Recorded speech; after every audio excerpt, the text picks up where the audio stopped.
All right. Hello, Catholic YouTube.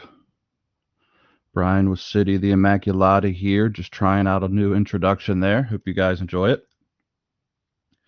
As you may have gathered from the title today, this is going to be a very, very, very controversial one. Excuse me, I'm just kidding, actually. I had this planned before all of the talk of traditionalism took off on social media in the last few days about the conference that they're having out in the Midwest. And this is not going to be about that, guys. So I'm sorry if you had your hopes up that we were going to be commenting on social media trends. But I've actually elsewhere covered some of the issues that I have with the traditionalists, and I am not going to today rehash that. Go back and look at that video. I don't really plan to revisit that again in the future. Today, we're actually going to be looking at traditionalism, the ism, not the ist. So we're going to be looking at traditionalism qua traditionalism, traditionalism as such. And I want to go through and challenge some of the historical assumptions about the traditional ways of life that some people claim that they want to return to. What I've found over the years is that what people mean by a return to tradition tends to be a thing that's very limited in scope and time. Many of my own generation and people coming up now want to return to this, what seems to be this idyllic, almost pristine, whitewashed view of how they think people used to live. And a ways in, we're going to actually shift gears in this talk to what I think, a more important theoretical discussion that will incorporate the theology, believe it or not, of Maximilian Kolbe, as this is actually all a part of a wider, more diffusive subject that pulls together various elements of theology and politics and culture and society.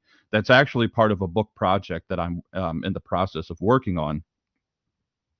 Now, believe me, when I tell you that I too have felt I have felt and I continue to feel the urge. All things considered, there are many, many instances in my life where I yearn for a simpler, less cluttered, easier way of living.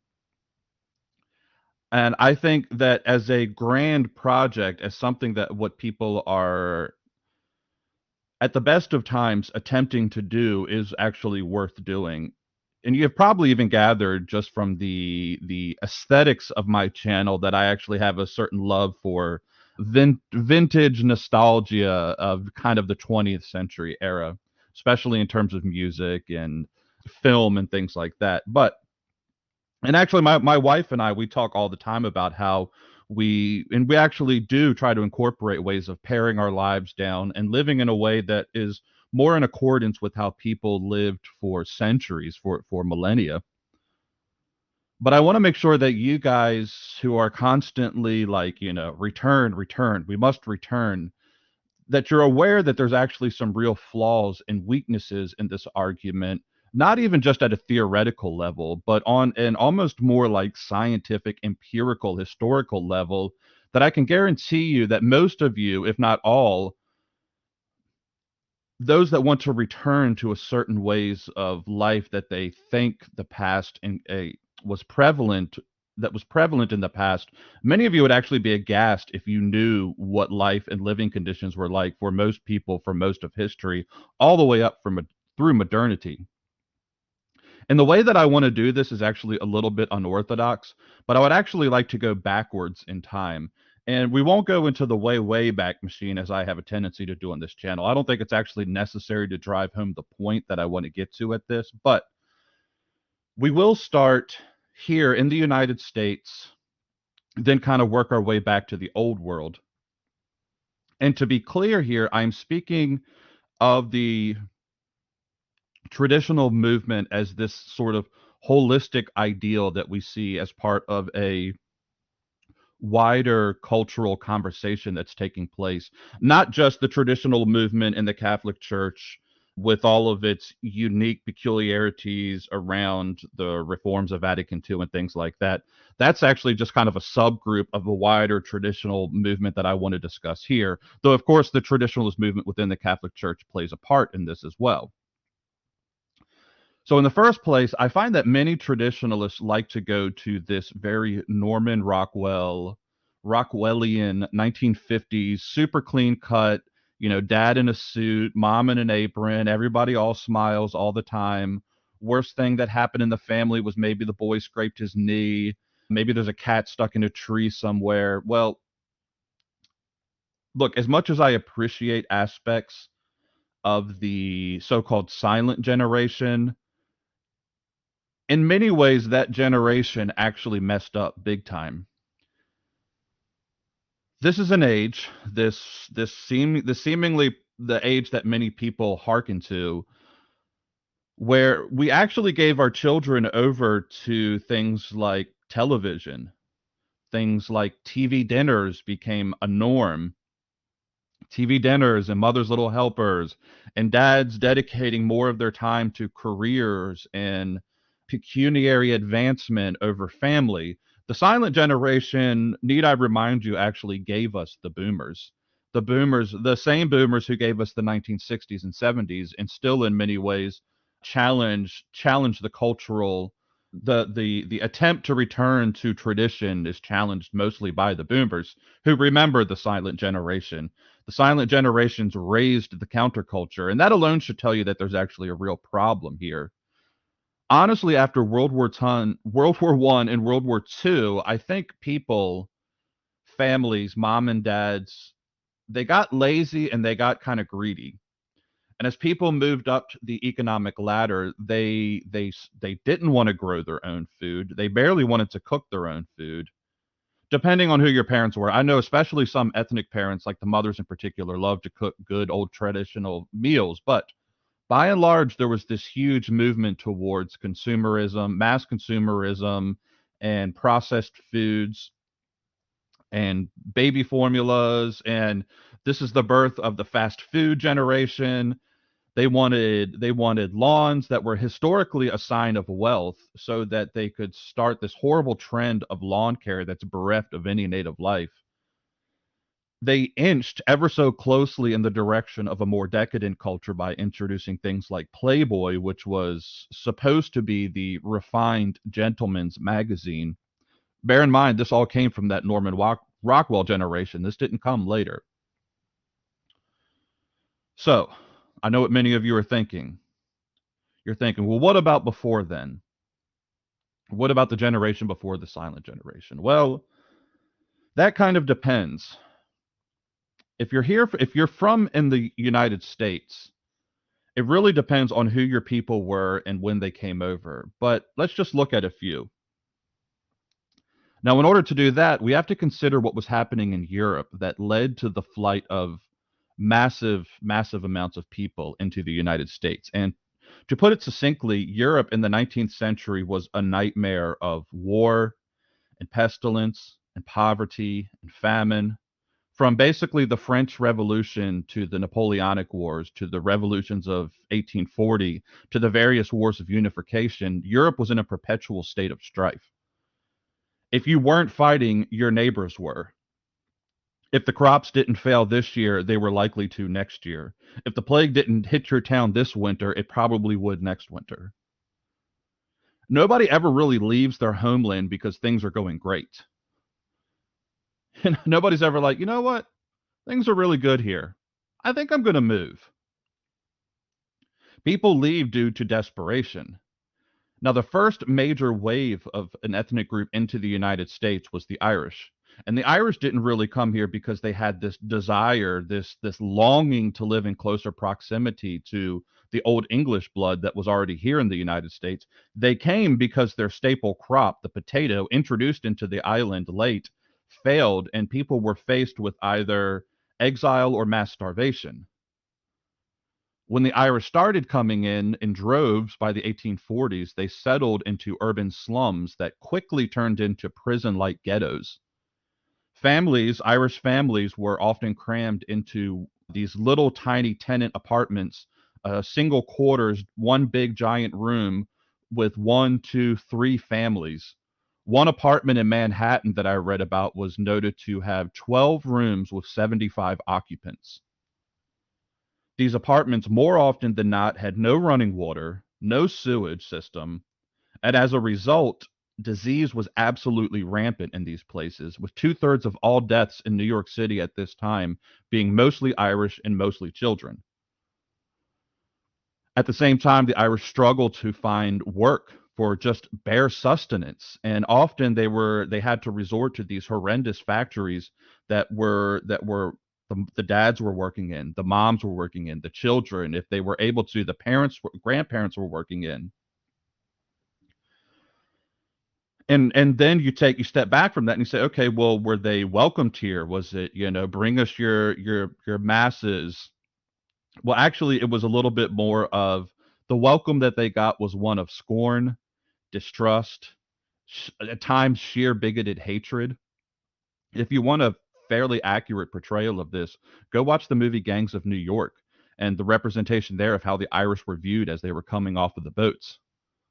You actually had certain Irish Ulster Protestants looking to get the upper hand, where they organized this group called the Orange Order that was known for fostering a very very palpable hatred of Irish Catholics in particular.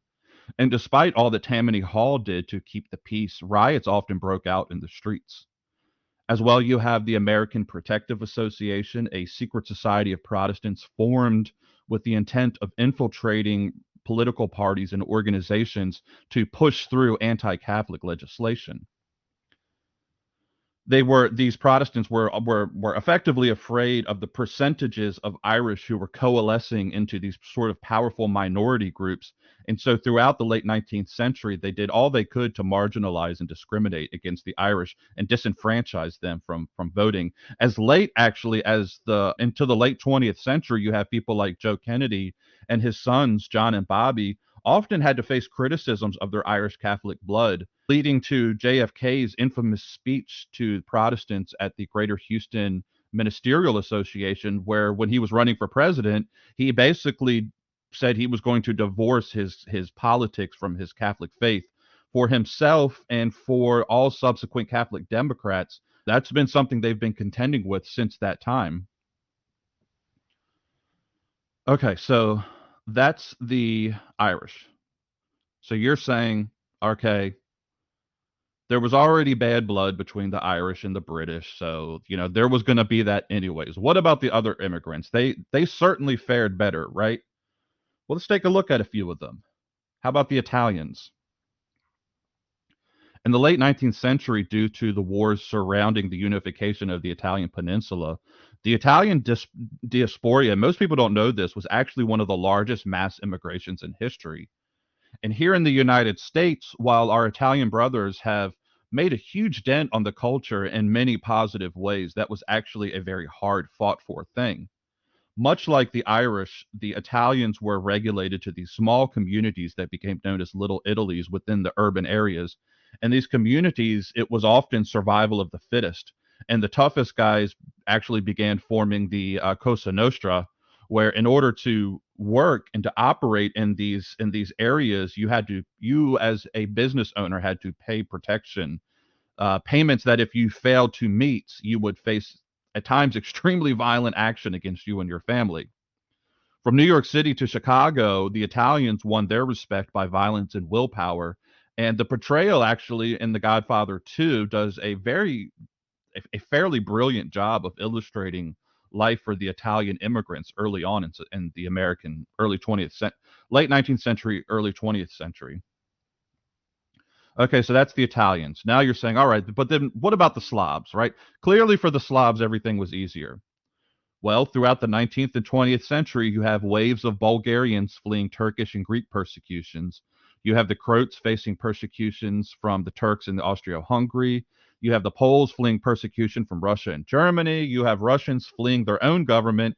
You have large pockets of Ruthenians and Serbs and Slavics and others all leaving behind basically what they found to be intolerable conditions in hopes for a better life, which often didn't come when they got here. One has to but read Sinclair's classic work, The Jungle, to get a sense of what life would be like for these immigrant groups. And granted, that was a little bit of yellow journalism, but it's based on more than just a kernel of truth. It's actually based on the seriously faulty and horrific conditions that many of these Slavs found themselves in. I think in The Jungle, it was a Lithuanian family. It's been a long time since I read it, but it actually propelled Teddy Roosevelt, when he became president, to work through some progressive legislation to help the working conditions. But anyways, like other ethnic groups, they were forced into crammed ghettos, usually in places like Pennsylvania. That's why you have, like, in Pennsylvania or West Virginia or Michigan, you have these unique little communities of Eastern Catholic churches and communities. Well, the reason that they were there is because that's where the work was. So they formed these little communities and they worked in factories and mines and places like that. You also have the Germans coming here, but the Germans are it's an interesting thing. The relationship between Germans and the English they've always kind of like admired each other. With the exception of the propaganda during World War I and World War II, the Germans were Protestants, mostly Protestants, and they fared pretty well here. Now, during the war period, they were subject to some pretty serious acts of discrimination, though it wasn't always easy for them. That relationship was a little bit kinder than maybe some of these other communities. Okay, so I've made the case that for most of our immediate ancestors, those of us in the United States, it certainly wasn't an easy road. It's certainly not the kind of conditions that many people want to return to. I very seriously doubt many people want to return to the conditions that the Irish or the Italians or the Slavs faced when they came into the United States. And we're talking Catholics here. We have Bishop Ireland at a certain point having to build these oh gosh, what would they be? They were not like reforms, but they were basically like halfway houses to get young Irish girls out of prostitution because it became such a problem within the Irish community that young girls were being forced into this to make money somehow. So you have Bishop Ireland actually attempting to intervene and pull these girls out. I very seriously doubt many of us want our, if you have daughters, to return to that kind of thing. I haven't even touched here upon the Hispanics or the Africans that came here. Okay, but you're saying at this point, well, maybe life really wasn't so bad back in the old country. Surely they left behind a tropical paradise of luxury and wealth. After all, aren't we all descendants, those of us with European blood, of knights and kings, noblemen and royalty? Well, the overwhelming odds were that you do not come from nobility, that you do not come from a class of knights. The nobility was a very small class, high royal blood, and even smaller class. And I'm sorry, all of my Deus Vault, Knights Templar, crusading friends out there, I have bad news for you. In earlier times, you didn't just wake up one day and say, you know what? I think I want to be a knight. Most of us, many of us, including my own family, come from mere peasant stock. And it's a fact. I do, and you probably do too. They were the overwhelming majority. And even if you did get to go and die in a war, rank was really something that you were born into, at least up until the Napoleonic Wars. The circumstances of your life, depending on what your skills were, would absolutely dictate what options you had in life. And as we see the industrial revolution really get underway, you do begin to see some poor folk moving into urban areas of Europe, but the urban areas were oftentimes pretty gnarly places to live by today's expectations. There's no soda sopas in the urban areas of these major cities. Disease in particular was quite literally a killer. Sanitation was all but a lost art, and people were lucky if they had two or three of their children survive.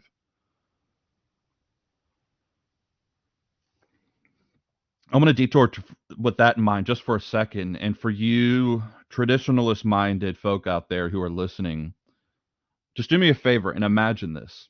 Especially if you are married and you have multiple children or you want to have a large family. I want you to look at your children, look at your siblings, whoever, right? And imagine most of them, the majority of them, dying before the age of 5. And it's absolutely devastating as a student of history to see the what it was like for parents, what people went through in the past. In Richmond, Virginia, where I was raised, we have this amazing, beautiful old cemetery called Hollywood Cemetery. If you ever come to the city, trust me, go see Hollywood Cemetery. As you walk through and you see these beautiful headstones, you also see these like tragic headstones of young children. And a particularly common one was to have a small statue of a young child like kneeling and praying. And then you go and you look at the dates of their life, and these were very young children that died. Actually, there's an old ghost story because Hollywood Cemetery is a very famous cemetery and it's very old. One of the children's graves has a statue of a dog. And the story is that when this child died, the family dog came to the cemetery every day and sat there next to this child's grave. And so when the dog died, they actually buried the dog next to the little girl. And the ghost story is if you go there to Hollywood Cemetery at night and you get too close to the dog statue, the dog will growl at you. That's the old story. But anyways, it's actually my understanding that in Ireland, it was not uncommon for the Irish to not name their children until 6 months because it made losing them that much easier if the child didn't have a name. You also have the examples of like in the Victorian era when photography became a thing. There's this like absolutely like it haunts me to like think back to these images, but the Victorians would like prop up their deceased children in these like beautiful gowns and things and just take pictures, and it's pictures of dead children, but you can see it's just the like tragedy of these parents trying to cope with the reality of what life is like. And I'm telling you, absolutely none of you would want to return to that tradition.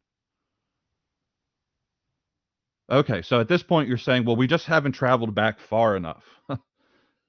Maybe if you go back far enough, you'd be a pioneer of the seas, right? You'd be on this one of these English or Portuguese or Spanish ships out to discover some new coast on a foreign exotic island, hoping you didn't catch scurvy in the meantime while you pick maggots and weevils out of your dried biscuits. But more than likely, though, if you go back far enough, you're from a family that lived in a village. You probably farmed it. If you were lucky, you were some kind of master artisan with a skill. And full disclosure, of all the things that I can consider of the past, this is probably my ideal. Though I admittedly love my freedom and my sanitary day to day living that I enjoy from modernity. But many of the ideas that we have of a familial life is very, very anachronistic. But at this time, there was no concept of like the nuclear family where it's mom and dad and child in the sense that it means today. Dad goes to his 9 to 5, mom stays at home in the kitchen, kids playing ball in the backyard. Typically, you had like multi-generational or at very least deeply extended familial ties or clannish ties that were much more communal than anything you've likely experienced. Now, if you travel to some of the old country, or if you travel to like so-called third world places outside of the US and even outside of many places in Europe, at least outside of white culture in particular, you may very well still find and experience in other places of the world people living like this. Unfortunately, white culture is basically at this point the culture, it's like the cult of the dinks, the dual income, no kids families, right? This and a self-indulgent couple that will never leave anything to posterity. But anyways, I digress. Once you get into life before the Industrial Revolution, before the wars of religion and the Reformation, it's all basically very similar for many, many centuries. There aren't that many like explosive changes in history. You do see the rise of like medieval cities. Maybe you lived in one of them. Maybe you were like a master mason and you helped to build Notre Dame. You likely didn't see it finished. If you did see it finished, you weren't the ones that started it. But even then, the demographics of these cities, Paris, Florence, London, wherever, the sheer density of people was absolutely dwarfed by the numbers that you find today. All right, so I think I've belabored this point enough, right? Is the horse dead yet? Like, do you guys kind of see the point that I'm making here? There's some other points I want to get at, but I want to be clear that despite how it seems, and look, I understand the struggle, man. I really do. Modernity sucks. There's no other way to put it. It's bad. It's a cesspool. It's void of any soul. The reality is that in the wake of Marxism's decline and its demise, we have been left with an equally bad alternative. In my opinion, a more nefarious and perverse alternative because it's more effectively hid itself under the banner of human freedom, from freeing us from the constraints and confinements of the past that's ultimately led to a lifeless, soulless world where everything, even the sacred, is commodified and profaned on the marketplace. And yes, I'm speaking about globalism here. Call it capitalism, call it whatever you will. One has to but look at American architecture, right? A system that incentivizes and rewards lowest bidders. Is it any wonder that you can't actually build cathedrals like our ancestors did? When you deny something like the telos, when you commodify everything, what you're left with is basically cinder block and whitewashed walls that treat you as serving no more a purpose than the utilitarian purpose of the block itself. One looks back at the great architecture of the Gothic period. One reads the words of a Bonaventure or Thomas, and one rightly asks, what culture produced this? We're in a bad way, folks, and things are bad all over. I absolutely acknowledge it. I see it. I don't deny it. I understand that urge to want to return back to something, but we need to never lose sight of the fact that Christianity is a forward-looking religion. We are an eschatological religion to our very core, to the very nature of our religious. The whole purpose of the continuation of this faith is that the second coming is coming. That's not to say that there's not greatness in our past. There absolutely is. This channel, much of what I do on this channel is designed to shed light on it. The past is where we find our symbolic theology, the truths of our faith. And that's also not to say that we should embrace some kind of progressive pipe dream. I think progressivism is built on an anthropology, at least secular progressivism is built on an anthropology that fully neglects original sin and the reality of our condition as a fallen species, as a fallen race. I grant both things. I grant that we have much to admire in our past, and much to that same effect, we are failing in how we are producing culture and how we are raising children and how we have failed to raise children for several generations at this point, failed to raise them in a way that's conducive with a healthy society. But I do not concede that the answer is returning to some ideal that never was. We need a culture, we need a Catholic culture that both knows how to rest on the knowledge and wisdom of the past while also realizing that there's still much work to be done in building the kingdom, and that there is much work to be done between now and the return of the king. Christianity has been at work pulling mankind out of the filth of existence since it first came onto the scene in the first century. And we are still a long, long ways away from the kingdom. In fact, we have had many, many setbacks in recent centuries, have we not? But I ever remain hopeful. I do think that without going, I've also done a video where I point out some of the problems that I have with the progressive movement. And while I think at the core of it, the progressive movement is right that it is incumbent upon Christians to have a certain preferential treatment for the poor and all of the things that are involved in the corporal works of mercy. Where I really divorce myself from the progressive movement is in the anthropological sense, where they've abandoned some of the Augustinian anthropology of our past. And honestly, it just seems like there seems to be this belief within, certainly within secular progressivism, but also it seems to be rampant within Catholic progressivism, that one can lift mankind out of the condition that we're in a way that's bereft or separated from our eschatological purpose and our eschatological ends. And you do not, yeah, okay, when the Christians came on the scene, we were absolutely the ones that were doing the hard work of lifting mankind out of the filth. But at the same time, these were Christians that always, always had the imminence of the end of the second coming ever within their eyesight. And I think that's where the progressives have actually failed. But it's actually here that I want to turn your attention to something a little bit different, something that I feel summarizes my entire project, the whole project of this channel, and that is the militia of the Immaculata. I don't talk about it much, but my reason for starting this channel is directly tied to my deep desire to promote and bring about the goals and aims of St. Maximilian Kolbe's militia of the Immaculata.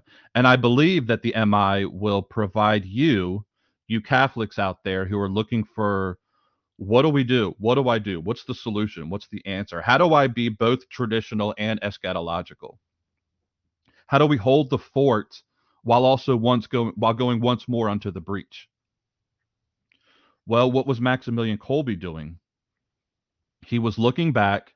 He was seeing this beautiful golden thread that stretched back into time that links us with the initial cause, in his case, of St. Francis, a man whose theology was said to soar like an eagle. It links us to the cause of Our Lady, rooted in the absolute primacy of Christ and in the Immaculate Conception in the first instance of creation.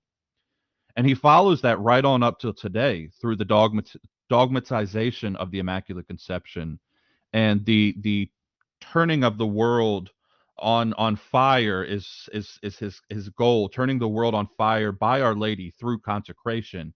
And by consecrating, you enter what he calls the Knights of the Immaculata, in that chivalric sense that the Franciscan order has been since its founding. So you want to be a medieval knight, right? That's your goal, my Deus Vault brothers out there. Well, I say come and join us. Let's take over the world. Let's take over the militia of the Immaculata, Kolbe's, and through the supernatural means that Kolbe presented the militia as, I believe that actually offers a way forward. And this is why I find the traditionalist movement, I am talking about traditionalists at this point, specifically Catholics.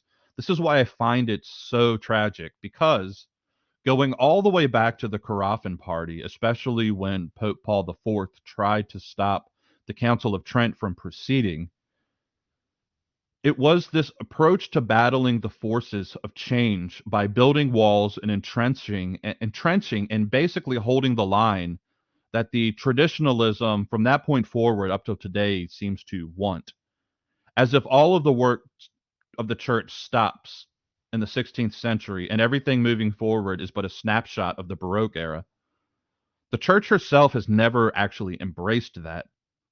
Now, while there's always been a strong Caraffin element within the church, and I do believe, this is a sidebar, but I do believe that in a certain dialectic way, I don't think that that's bad that they exist, because maybe that Karafan element can harken us back to make sure that we are staying grounded in the perennial teachings of the church. But since Trent forward, the church has embraced a more offensive strategy and approach to the missionary work of the world, missionary work in the world, from the efforts of the Jesuits to the embracing of certain pious mystical developments of Teresa or Margaret Mary, including right on up to Faustina in our own day.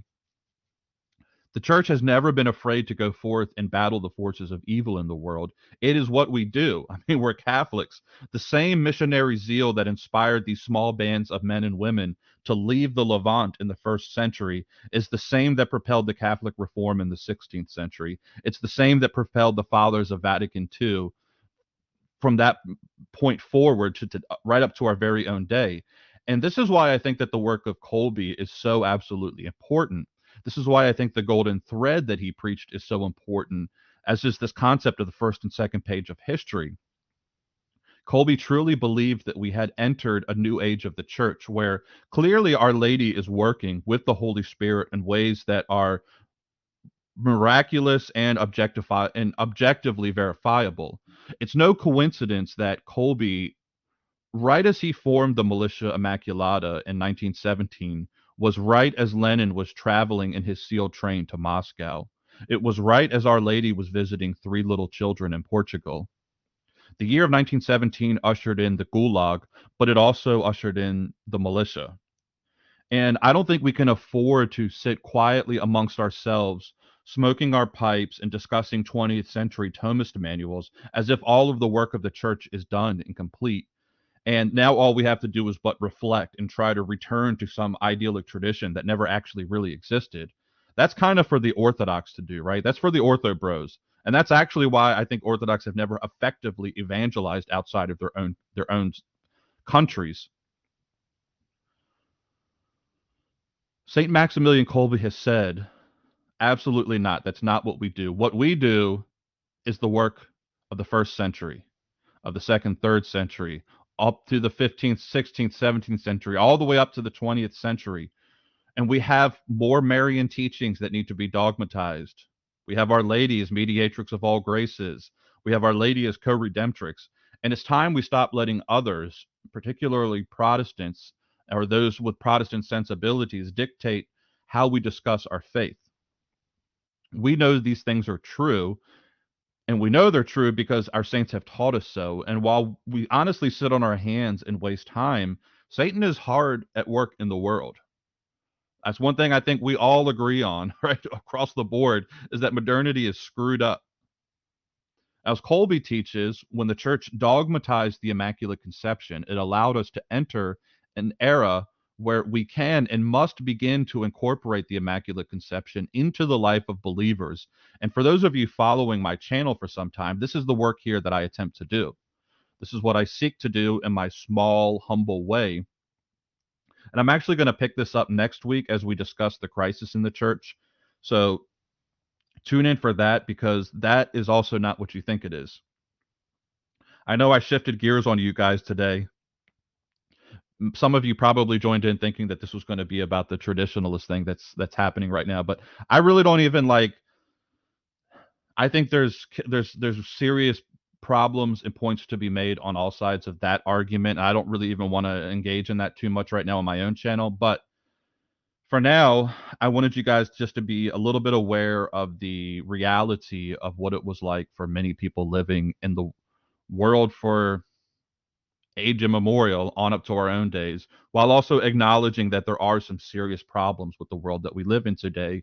But as I proceed next week, as I shifted gears on you today and started talking about the theology, as I proceed into it next week when we cover the crisis in the church, I think you'll begin to see what I see as the project of this channel, which is more involving ourselves in a actually truly authentic traditionalist way of engaging the world and evangelizing the world in an offensive way, not so much in a defensive way. So, guys, I got no comments in the chat, so I'm going to assume everything you guys are all squared away, everything's good. So I'm going to sign off then.